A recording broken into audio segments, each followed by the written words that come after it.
sit in my chair. That's all good. So, how is it that 2021 seems to be spinning faster and faster than in previous years? We're already almost past halfway through the year. Our lives last year were put on hold, if you remember. But now things once again are getting busier and busier. And that our lives just seem to be getting busier and busier and busier. We've made a lot of progress in my lifetime, in the last 60 years, tons of progress. But it seems we still seem to have less and less and less time. Do you feel that you have less time now than when you were a kid playing out in the schoolyard? I know I do. And you would think all of these modern inventions that we have would make it easier. I die without my dishwasher at camp. I must say that. I die without it. I love it and kiss it when I come back. I hate doing dishes. I just can't live without that dish machine. My air fryer, what I would not do without that. My Instapot. A car that can drive itself.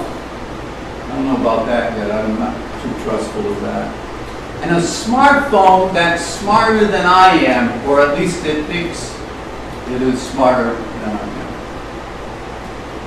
am. Wonderful progress, incredible inventions, like the Google machine. You can literally look up anything you want. And if you're lazy and you don't want to type, ask Siri, ask Alexa. She's got the answers to everything. Trust me. So why is it that we seem to have less downtime than any other time in history? I don't know. There are a lot of smart people thinking about these questions, smarter than I am. There are a lot of Hindus and Buddhists and contemplative Catholics that are seeing things, though, differently. But there are no easy answers. With the pandemic hopefully pretty much behind us, at least in most states, it's down for the moment, but it may tick back up. God only knows. But right now it feels like we're business as usual. The world is gaining momentum again. My stocks are doing pretty good. So it's a perfect time to focus on the invitation today that Jesus Christ gives in his gospel. Come away to a deserted place all by yourselves and rest a while.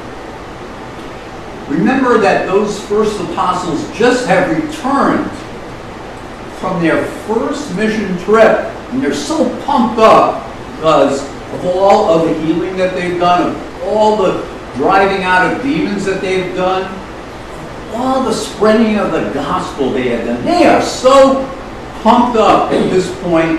They just want more and more and more of it. They can't get enough of it. And they gathered around the Master and told him all the things they had done and the things that they taught people. They were healing the sick, casting out unclean spirits, but most importantly, proclaiming that gospel. They wanted to build on their success. They didn't want any boundaries around them. They just wanted to keep going with whatever Jesus had given them. Have you noticed with boundaries in your life,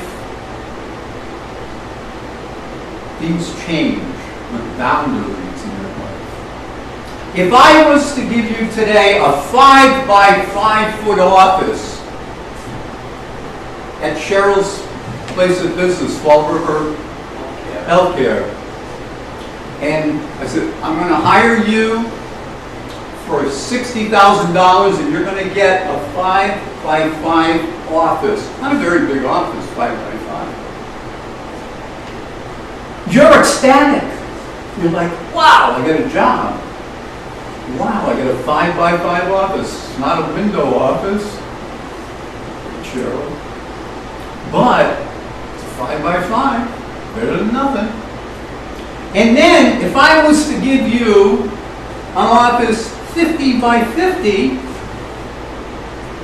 you would be ecstatic. You'd be like, oh my God, I had a 5x5, and now I have a 50x50. Oh, this is incredible.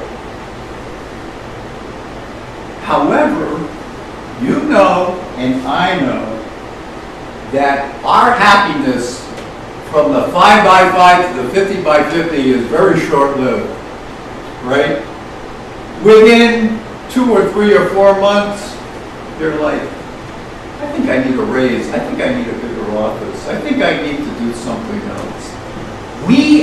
God plants in us, don't think it's a bad thing either. God plants in us a gene that has no boundaries at all. A gene that wants no boundaries. A gene that wants only freedom. And that gene is the heaven gene. Until we get to heaven, you're never going to be satisfied. As Augustine says, our hearts are never satisfied until they rest in you. And we're never going to be satisfied here on earth, no matter what we have. I don't care what we get. If we could give you a building as big as Trump Tower, and then within 2 or 3 years you're going to go, oh boy, I wish I owned the Empire State Building. And this is where the apostles are now with Jesus. They've done so many incredible things. They want to do more and more and more for the kingdom, but Jesus says, you don't have time for all that. But it's time to rest a while with me. It's time to relax. And why relax? Well, we know from the 1940s till today, people in the 40s, I remember my grandfather in the 50s at least, he would sleep 8 hours like it was nothing. That was the norm, 8 hours. Do you know that the norm now is about 6 hours? That is a whole lot of time that we spend not sleeping. And I think it's getting worse and worse and worse. People are afraid.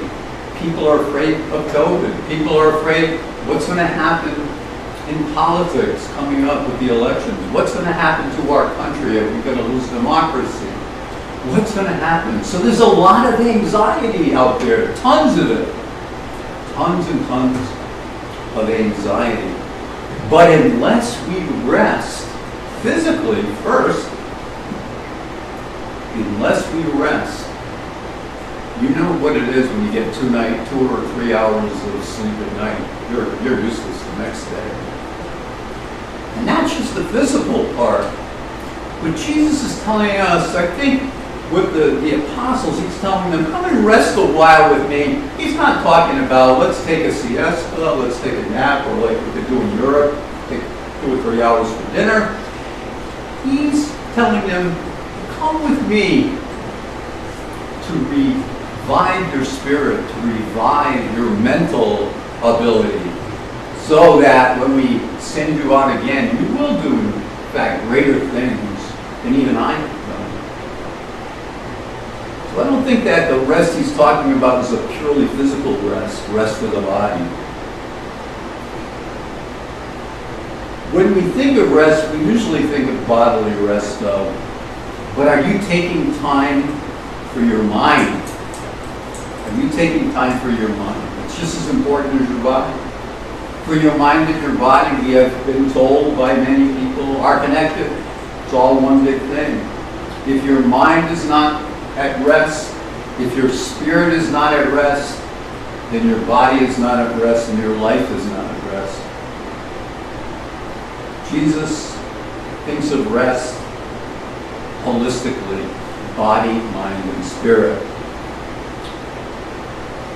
We might be doing a lot of good things for God.